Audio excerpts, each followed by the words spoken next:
a lot of difficulty bringing people in. They were losing a lot of people in the process, and they were interested in knowing how much was that an issue, because if it was a real issue in terms of the effectiveness of contact tracing, they could go prioritize this whole process about bringing people in by throwing more labor on it. Prioritization was one of the key things in which they were interested. They wanted, rather than just throwing resources at the problem, they wanted to know for what sort of cases was the highest priority, and target those cases first. So when a public health nurse was 100 case files on her desk, she could triage them and recognize the cases that are most important, the contacts that are most important, and get those and reach out to those first. This is very, very important for lowering the resource intensity associated with contact tracing.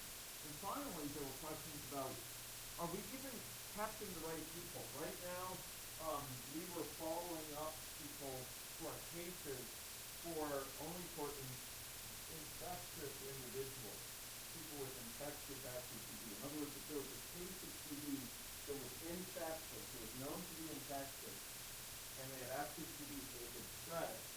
In those cases, we were trying to find their contacts. If it was a child, the case was a child, we also looked for the contacts, because we're trying to find those who might have infected that child. But in other cases of active TB, we didn't follow up.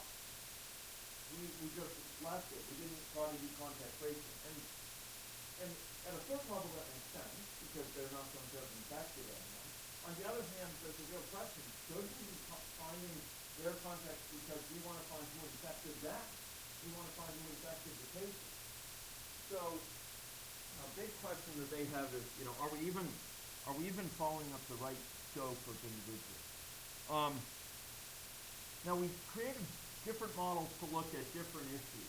We at first built within this area a system dynamics model, which has been published and which I've described to you as that, which investigated these two sets of issues. But within a system dynamics context, within an aggregate modeling context, we really couldn't very effectively address this issue of prioritization, and scope was also something that we didn't, and we weren't able to fold in theoretically. And in general, with the aggregate model, while we had encouraging results, it suggested that we really might want to build a more rigorous model based on agent-based modeling to really get rigorous insight about all these issues. It was sort of a good first step, but we wanted a model that would be able to address all these issues with greater specificity. So we went through a system dynamics model, but I'm not going to be talking about this here. I'm going to focus in on the agent-based model here. So in this study B, which really built on the insights from the first one, extended it, and greatly enriched it. Here we are estimating the effectiveness of contact tracing using ABMs and using specifically any logic. So some of you will recognize these types of state charts from any logic. We have two major state charts that individuals within this model carried around within them. One was the state chart related to their TB infection status. Were they infected, were they uninfected, were they infected latently, or did they have active TB? And there were other distinctions made as to whether they were under prophylactic treatment, whether they've been treated with drugs that would help prevent them from developing active TB after they were infected. I should have mentioned that for those not familiar with it, TB is an unusual disease compared to many communicable diseases in that most people who get infected never present with active disease. Of those who get infected, about 10% go on to develop disease, and of those, about half of them do so within the first 2 years or so, and the other half within a later time. And there's a big distinction between infection on the one hand and active TB, and prophylaxis is used to prevent people from moving on to active TB. So this is one state chart. A second state chart kept track of their contact tracing status. Where were they in the process of being followed up? Where were they in the process of being handled And that was of great importance because it's actually capturing how contact tracing takes place and allowed us to reason about loss of follow-up at different stages. The individuals who have these base pairs were placed in a network with characteristics similar to what we see empirically within our norm. We made use of individual-based modeling in this context for several reasons. We are very interested in this issue of prioritization of strategies. And prioritization involves highlighting certain individuals for a contact based on their characteristics, based on aspects of their heterogeneity, and tagging them as being higher priority, worth following up sooner. We are also interested in representing the detailed flow of contact tracing, loss to follow-up at different stages on the part of how individuals are being brought in, and reasoning about the impact on the contact tracing process. And tracking that detailed process of contact tracing is much more readily done at an individual level than it is at an aggregate level. There's a great heterogeneity in contacts, and that underlay all this work, and really gave impetus to this prioritization scheme. And we want to be able to capture that. In an aggregate model, the model blows up. Will blow up in terms of its size, in terms of its complexity. It'll become very awkward to work with as you start to incorporate more and more aspects of heterogeneity in it. Fundamentally, in an aggregate model, adding a new dimension of heterogeneity is something. So if you want to add age into a model, you want to add sex, you want to add ethnicity, and you want to add something about a person's history of contact with the contact tracing process, you have to make a change across the entire model to incorporate that. And secondly, the entire model is made more complex. It's made more awkward to deal with, made more cumbersome. And it quickly, you run out of options to do it in a really nice way after a couple sort of aspects of heterogeneity incorporated. In this case, heterogeneity was the name of the game. The diversity among contacts is what we want to capture and focus on. So it really motivated an individual-based approach. We also want to take advantage of a great amount of empirical data we had on the network structure. We wanted to represent the fact that tracing contacts would be affected strongly by the structure of the network. The network of contacts simultaneously affected the transmission of infection and the ability to trace people. And we wanted to capture that effectively in a model because we believed that aspect of network structure was essentially an important mediator for the speed of contact tracing investigation for its effectiveness. If you had networks where a lot of people who were contacts shared the same connections, then that would mean when you follow up with connections of a later person, you may well have already gotten those contacts. Those were connections of someone else that you investigated earlier. Whereas if the network has less locality, you may find yourself doing a lot of extra work. And we wanted to capture that in our analysis. We also want to capture the fact that at an individual level, we know that there's a waning of immunity that goes on, and particularly for things like BCG vaccination, it wanes over time in an individual. And it turns out that it introduces complications, and it's quite inaccurate to try to capture that in an aggregate level. It's much easier to capture that within an individual than waning process of successfully lower levels of immunity compared to doing it at an aggregate level where you have people transition between fully immune and non-immune at all. We were also interested in using this process to evaluate various study designs that we might deploy in the field for primary data collection, and understanding the degree to which stochastics might be behind some of the variability we see here in other reports. Okay, so we had a siloed community here with a population size of 15,000, and this is representative of some of our northern centers.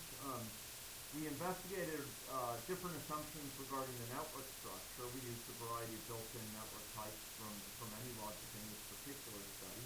We actually have large amounts of empirical data that we can leverage separately, but in this case we're using these different types of networks. And we drew parameters from a number of our other modeling efforts, and we made use of some simple calibration mechanisms for this particular study. So in this case, I noted we had people presenting, going between a variety of health categories related to TB, uninfected up here, TB infection, and active TB. This is a set of states for which they can infect other people. We also represented the contact tracing process. It's a fairly articulated process involving 2 levels of skin testing to test for infection and clinic review. And we were losing people at many different steps of this process. And we had empirical data concerning what fraction of people are actually followed up at different stages of this process. So we knew that quite a few people, for example, who had their first skin test done, might have been requested for a second skin test, but didn't show up. Or they were asked to come in for a clinic review and they never appeared. And we were wondering to what degree was that really affecting the burden of infection we saw in the community. To what degree would pushing on that really help in terms of lowering the burden of infection. So we had a bunch of empirical data collected related to those factors. These are primary data from our provincial ministry efforts, and we ended up making use of that in our model. So we had this contact tracing process represented with some of the potential contacts. They receive a notice, they go through a skin test, and they can present on to another skin test. They may further be classified as a previous positive, but they can also be lost to follow-up. And I think that's not explicitly shown here. It may apply for all of these states. So this is the loss to follow-up. So that is associated with this loss to follow-up. Okay. So we had, for each individual, we had a large number of characteristics. And this was in part because we wanted to examine the comparability of the data generated by this model to empirical data we have. We have the world's richest database of TB infection, this hemisphere's richest database of TB infection from our province. And we wanted to be able to compare sort of the synthetic data generated by the model with data from that database to look at how comparable they were, to make sure the model was behaving in ways that are consistent with what we see empirically. And so we kept track of information on part of an individual, which included things such as their sex, their age group, the number of times they were previously contact traced, whether they had primary TB infection, whether they had TB, infectious TB, and aspects of their vaccination history as well as a wide variety of other characteristics. In order to test this model up front, we actually did a comparison of the model against the different model we had created with a random network. So this is an example of what I called docking 2 days ago within my description. The idea here is if we have a model that's an agent-based model and it's generating stochastic trajectories, we can compare it against a much simpler model that is a deterministic model for a very simplified set of assumptions and make sure that it matches. This was a key process here. There was actually a latent bug in this model which manifested itself when we tried to compare it against this other model. And we were able to find by this comparison that the two models were not comparable, and therefore that we needed to squeeze down the problems, the latent problems associated with this agent-based model. So having that point of reference allowed us to identify problems in the agent-based model before we went off and used it to gain results. By doing it, we found comparability once we had fixed the bug, and we were then able to relax the simplifying assumptions and really take advantage of the agent-based model and its full generality. Um, so once the basics of the model were established, contact tracing process was occurring on networks, and I don't know if I have a graph of that here. I guess not here. But an important thing to realize is that within this model, there's a network of contacts that people have, and a network of associated with transmission as well. And there's the bug is being transmitted over this network, and then contact tracing is following up and sort of trying to track down people who are infected. So there was a network that was used within the model to capture those processes.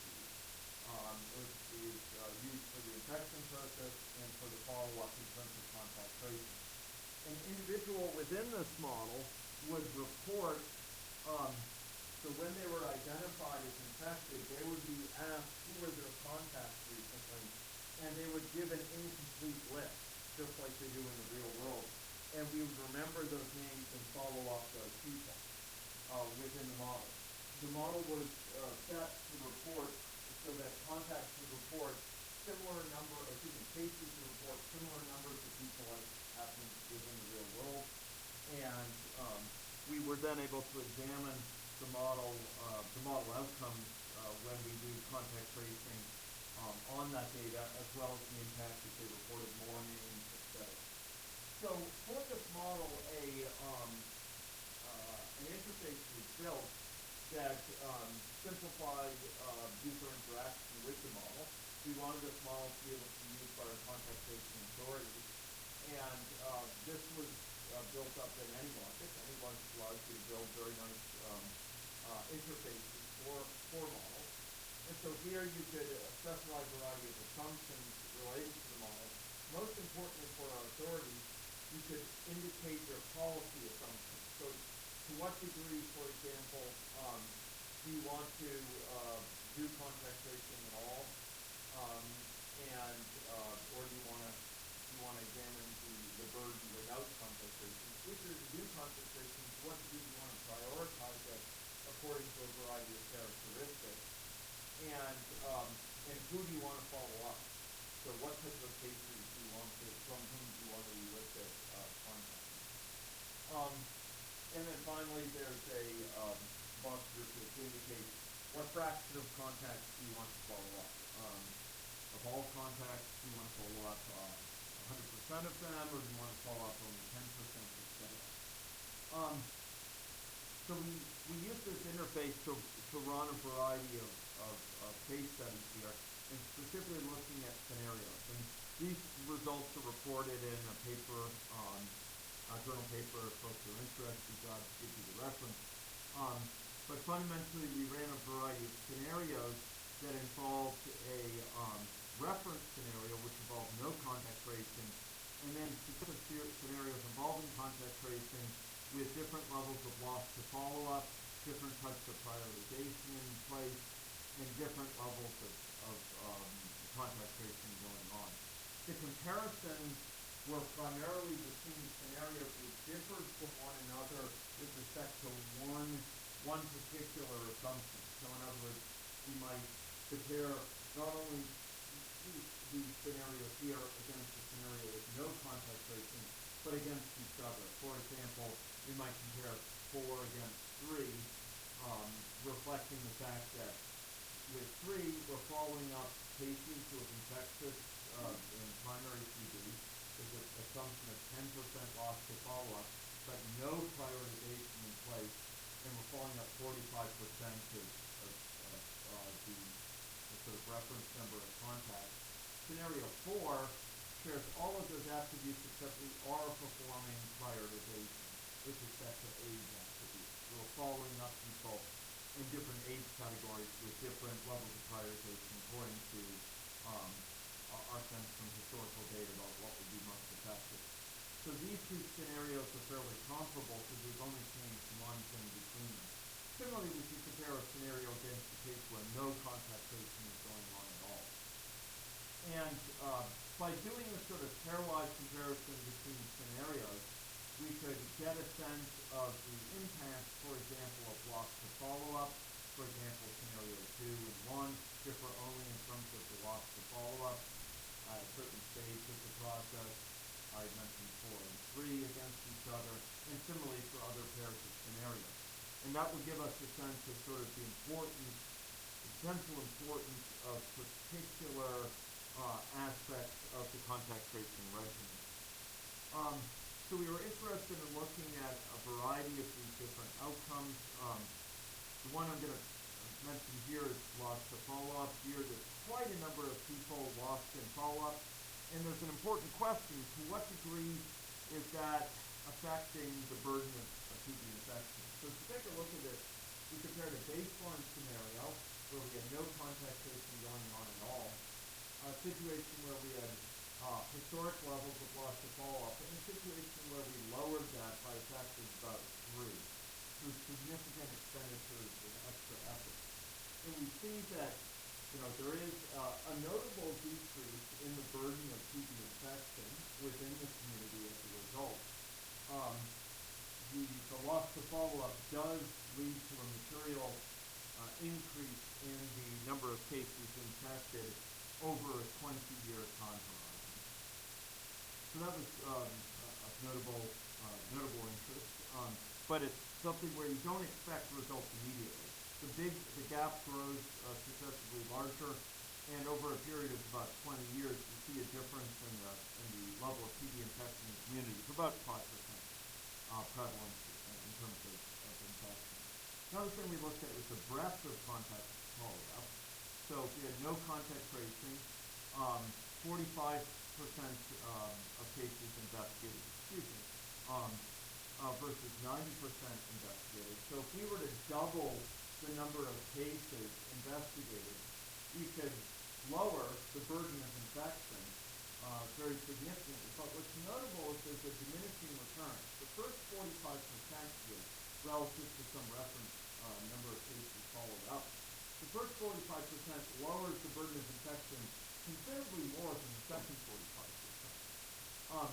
If you can do a modest amount of contact tracing, bang for buck, you get a lot more gain than if you do if you double that. You don't expect a doubling in terms of your effectiveness. In fact, there's quite a very significant diminishment.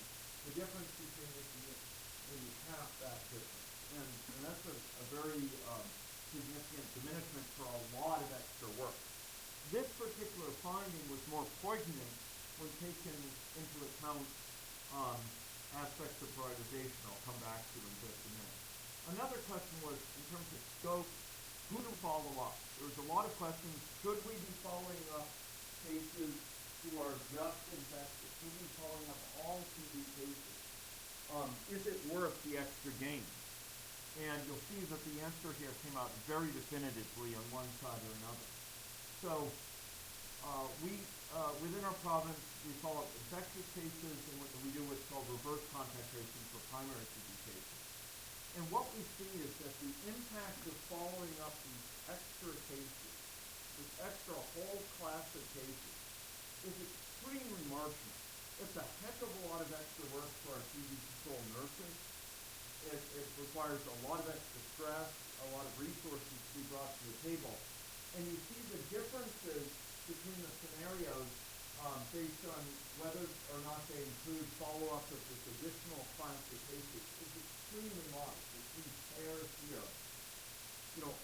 Doing all this extra work, you're getting very little gain. Why? Well, one clue is that when we're doing the basic contact tracing, we're getting a lot of the people that we'd be getting anyway by doing this extra level of contact tracing. So all this extra paperwork is being done to bring in a very modest number of new people. A lot of effort is being put in for very, very little gain. And so the answer seems very clear that expanding this contact tracing in this sort of way to include this reverse contact tracing does not seem to be yielding much extra gain at all. The prioritization issue, though, is perhaps the one where this model's shown the most. And to sort of reflect on this, I want to go back to this graph. Here's a graph which showed us that we could lower the burden of TB within this community very significantly within the course by doing some contact tracing. But if we doubled the number of people who were contact traced, it would not similarly replicate that gain. Instead, it would lead to about half that gain. A heck of a lot of work for half the original gain there. When we looked at prioritization, what we found is we could gain just about the same amount through effective prioritization. So you see this big disparity associated with diminishing returns. And what we found is by doing prioritization with the same number of people brought in here, we could further lower the burden to capture much of this additional gain with essentially no additional work. So in other words, without requiring the TB control workers to do significantly more work, we could secure gains that approach those for many of these years at least of what would be required if we were to double the workload associated with it. So essentially, by investigating more cleverly, by prioritizing accordingly, we could gain health gains that were comparable to what we could get through a tremendous amount of additional resources brought to the table and a lot of additional logistic coordination. So the prioritization aspect of this model gave insights that were quite actionable to our duty control authorities in terms of the prioritization scheme that they could use to secure health gains. I should note that we did several types of prioritization we investigated. Some of our epidemiologists on board had suggested a different type of prioritization, which actually would prioritize individuals according to the number of times that they were reported as a case. And what we found is that was a very clever metric. The idea would be we bring people in to contact tracing if they were more commonly reported in the past, with the idea being that they would be particularly at risk. When we investigated that scenario, we actually found that it had adverse effects on our outcomes. We found that actually in this case, so by the way that it was being described, in other words, the particulars that were suggested for it, it would actually harm the situation rather than improve it. And the reason was a fact that they had overlooked in defining the metric. So in other words, they defined a metric by which to prioritize these contacts, to bring them in, which had a subtle but important flaw associated with it in terms of leading to counterproductive results. And specifically has been defined in a way that neglected the influence of age. What we saw is that from an age perspective, that it was actually leading to adverse results. So it was actually worsening the impact.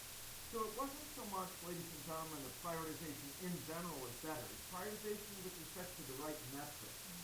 And this model helps to stave off a potentially very serious situation where the primary epidemiologist for our contact tracing ministry, or the contact tracing provincial program, was suggesting a prioritization scheme which was likely to yield adverse results. And because of that, we were able to suggest a refinement to that scheme which might avoid these adverse results and gain some from informing the prioritization process. But that was an important way in which the model yielded counterintuitive results that actually gave headed off some particular problems in terms of a suggested contact tracing regimen. So this model was run because models like this yield stochastic results, yield representative output. We needed to run this model many times. And I can't remember the final number of runs we did with it. Kurt, how many runs were you doing for your studies with it? 500 at a time?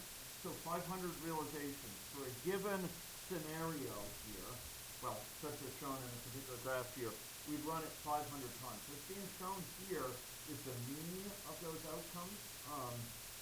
But in order to reason about the effectiveness of one strategy over another, the degree to which these differences were statistically meaningful, we needed to perform a variety of parametric statistical tests.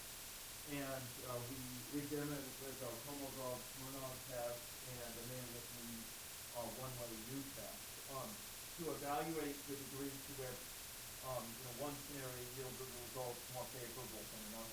This is important because a given scenario can exhibit quite high variability in its results. You'll notice here, and this is an interesting element of it, that this baseline scenario actually yielded not just a higher number of cases of illness than any other scenario, but also greater variability in those cases.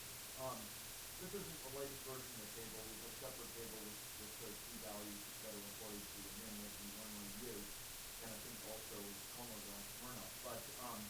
But notably, the occurrence of contact tracing significantly lowered the variability to be expected year to year in the number of cases. Interestingly, some of these contact tracing strategies yielded variability comparable to the baseline, and I would particularly note here I believe it was in fact this adverse strategy here that had quite high variability associated with it. So here we have these results for a given scenario which exhibited quite a bit of variability. Here you can see sort of the maximum number for the baseline over the 20-year period of 614. The minimum was 289. And in order to assess the gain, we really need to use statistical tests because of the wide variability seen over these time periods. So non-parametric statistical tests are a very common feature of using agent-based models in practice because in general you don't know the distributional assumptions that can be imposed, and you need to compare model results without confidence as to whether the results are distributed normally. You can of course use 2Q plots and try to assess normality, but we often, like many other agent-based modelers, we often turn to non-parametric statistical tests to do hypothesis testing among the variety of scenarios to really gain confidence that we have a significant gain of one scenario over another. I would further highlight the insights gained from this model in terms of the impact of faster contact tracing. This was an area where our provincial program had a lot of concerns. Again, they were bringing people in about 3 times as slow. It took them 3 times as long to bring it as the provincial government dictated. And they were very concerned that would yield adverse outcomes. And you can see the difference is very minor. There's almost no difference because of that. TB spreads slowly as a pathogen, and because of the structure of the network and the nature of the contact tracing process, putting in a tremendous amount of effort to perform contact tracing more quickly is not likely to yield a really big gain. The level of logistic effort that would be required to bring people in within the provincial guidelines would be very large. We're talking about communities that are often only served by air. We'd have to fly people there on a very rapid basis, get them deployed, have a large number of people going out and trying to locate people, and trace them all across the province sometimes. And so what we're talking about here is a strategy that was being considered that would have been intensive and very, very logistically complex for the public health nurses. And we were able to show that essentially it wasn't worth the investment of effort.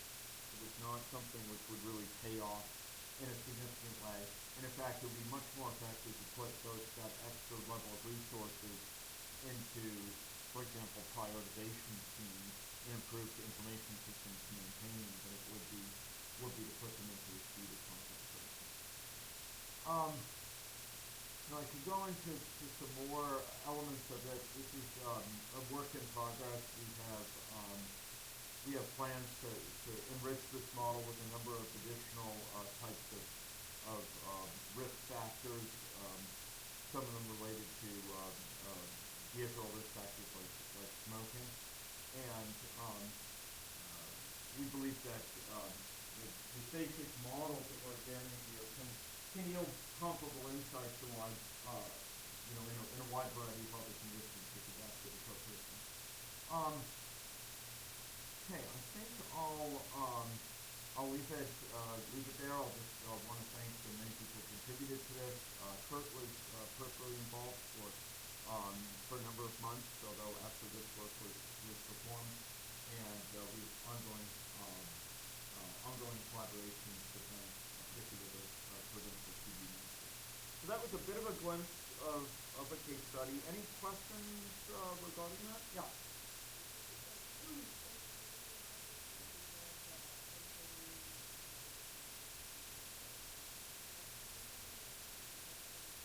Yes, so thank you very much. This is a small subset of a larger work, and the broader context involves a lot of sensitivity analysis with respect to certain types of variables. One of the biggest ones on which we did sensitivity analysis was the issue of network structure, and I'd like to highlight this because it's an important point of learning, I think, for people here.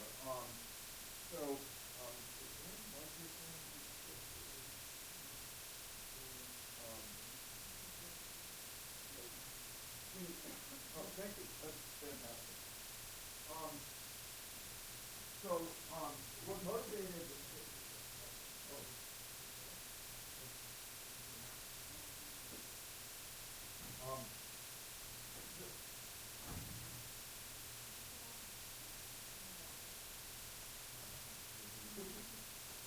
And a realization that took a little bit of thinking to fully recognize. One of the insights we got from this model was that we have a large amount of empirical data on network structure from these communities that some people believe is fairly representative of the community's underlying network structure.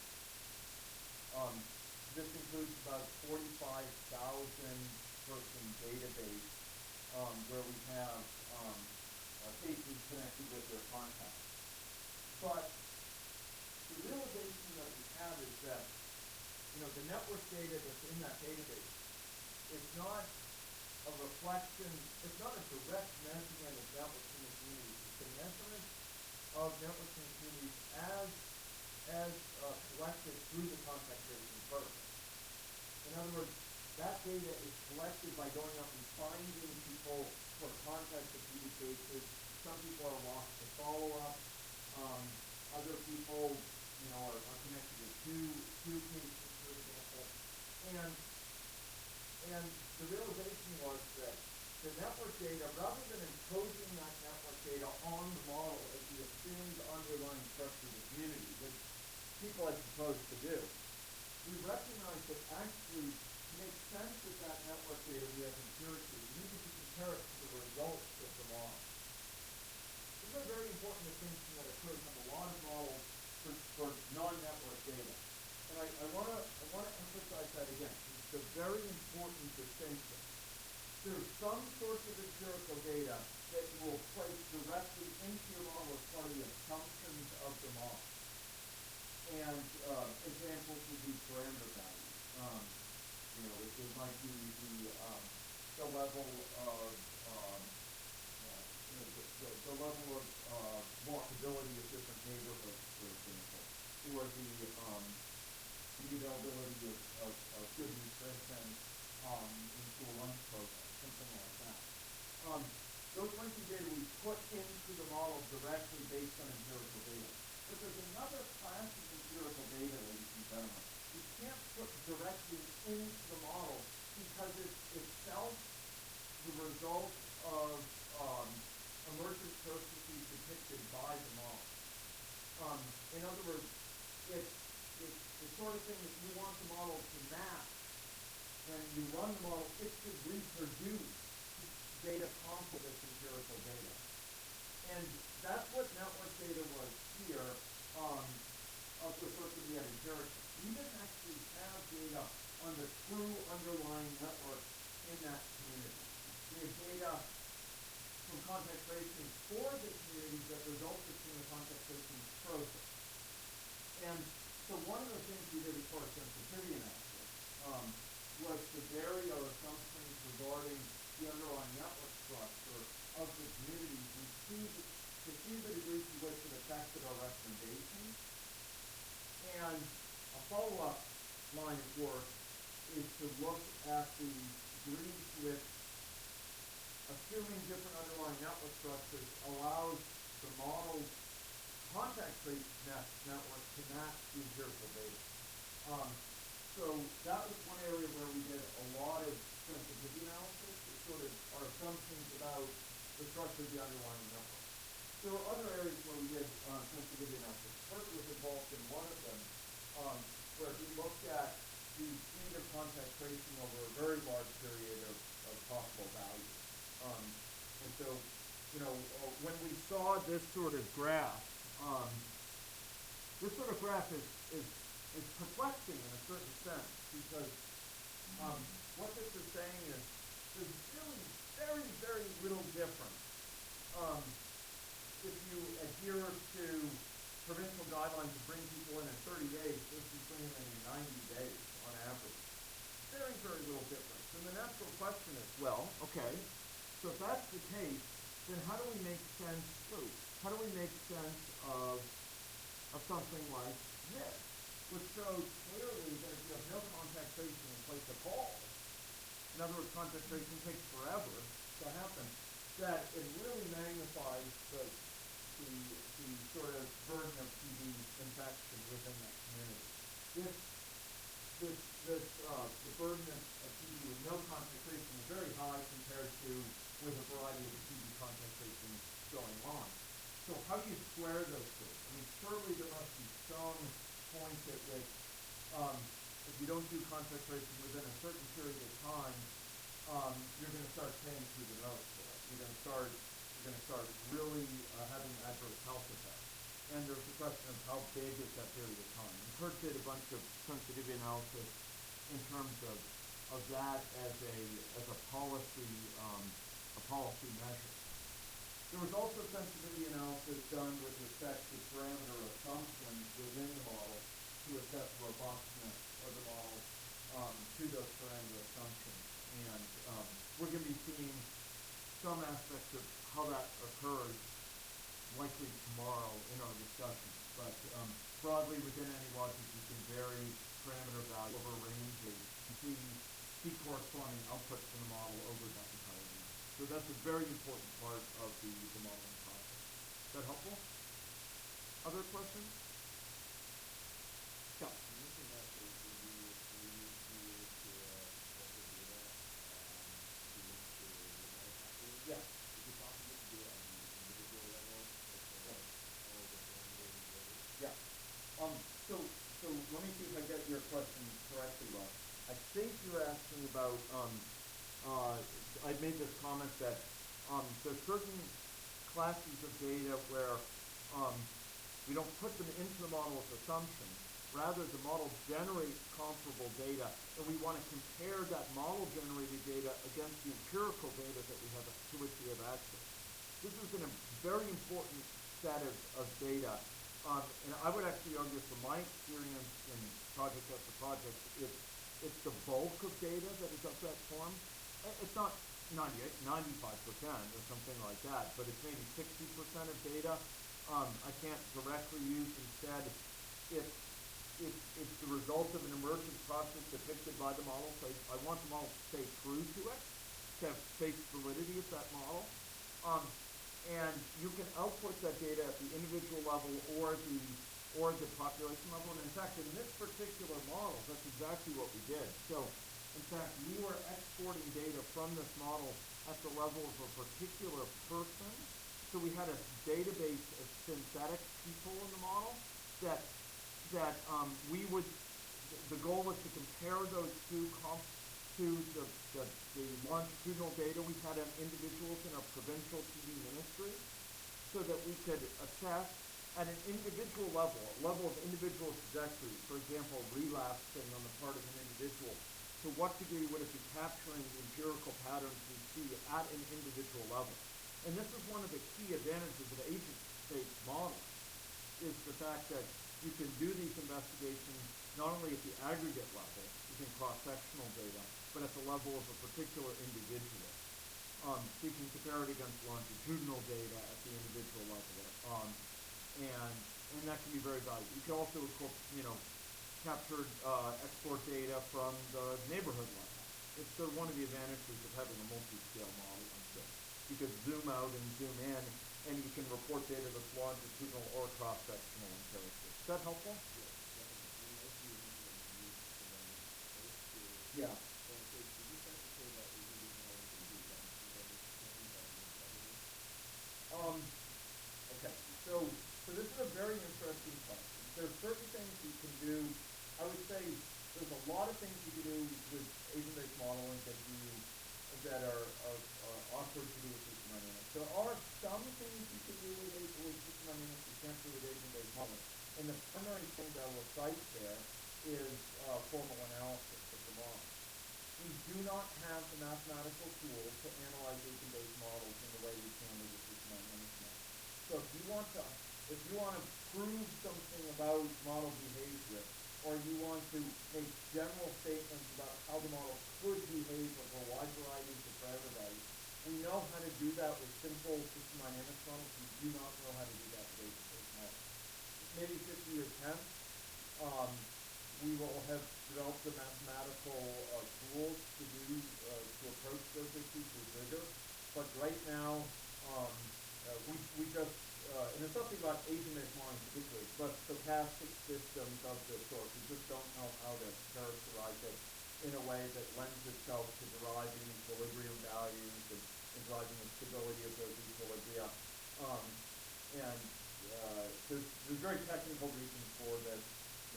If you have differential equations, you can compute a Jacobian matrix, and that allows you to derive eigenvalues and you cannot do that with these sorts of models. So I think of all things that system dynamics can do, that's sort of the most that's one area where it definitely can do things there that you can't do here. The flexibility tends to be somewhat greater in agent-based modeling. The dangers of that flexibility are also there. That you end up throwing everything into your model, and you end up requiring a lot more effort and a lot more, and you don't get the clarity of insight you sometimes get from a very simple model. In system dynamics modeling, you're restrained by the mechanisms, you're restrained by what you can easily represent, so you tend to think a lot more carefully about what am I going to put in this model. It's not like you have shackles on, but you have things holding you back that make it hard to add things in. So it tends to be approached with a recognition of the gravity and sort of the significance of this decision to add something in. It's going to require a lot of work, and you need to think about it a lot. Whereas with agent-based modeling, it's easy to throw in new characteristics in, and by throwing those in, you get you kind of obscure your understanding. I'd say that. I think that's a fair characterization of it. I will say, ladies and gentlemen, and I should make this clear again as someone who's both a system dynamics modeler and agent-based modeler. I use both methods. I think they're both very valuable. In comparison, they're very valuable. In hybridizing them, they give tremendous value, and we'll talk about why that is. So you have a model with agents and system dynamics model within the agents. You can get tremendous power out, greater than the sum of the parts. but I will say that there are the biggest differences I'm seeing between system dynamics and agent-based modeling is a difference in the philosophy of how to approach certain problems, and specifically within it's the problems they choose to study. Okay, um, the questions that they're trying to address are somewhat different. In system dynamics, a lot of the effort is focused on shifting people's mental models.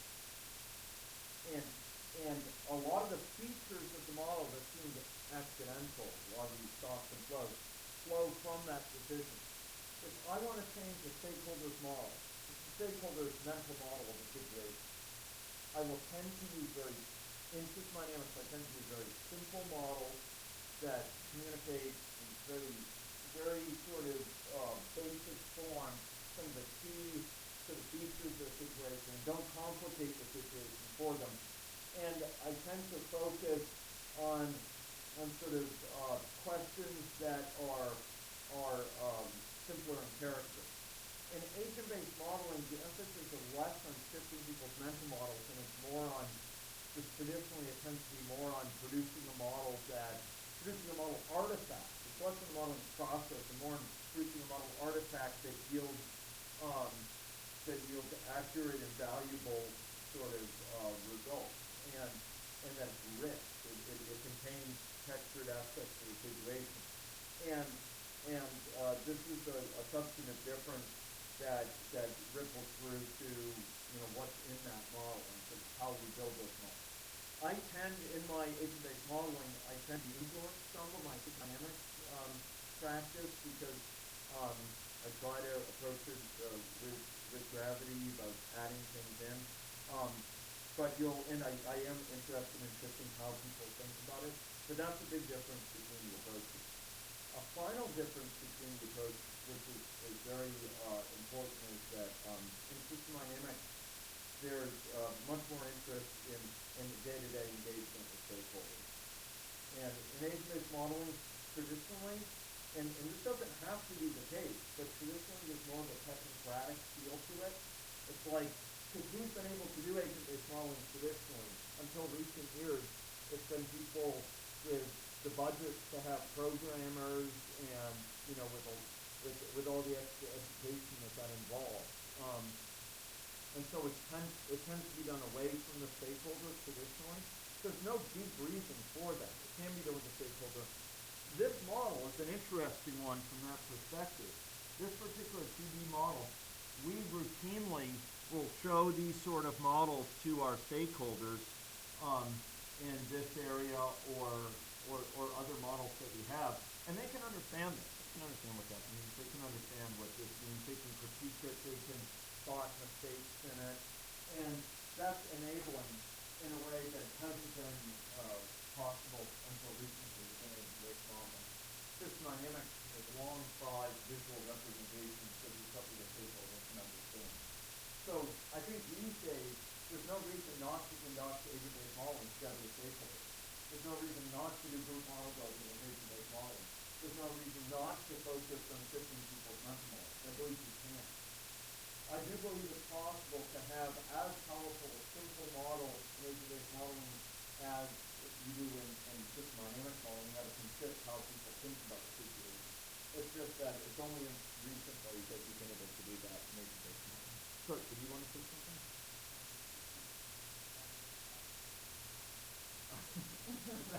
Thank you. I welcome your point, and I think we'll now close for the stated health break. Thanks. I asked him for telling me. Sure. Let's say 10 minutes.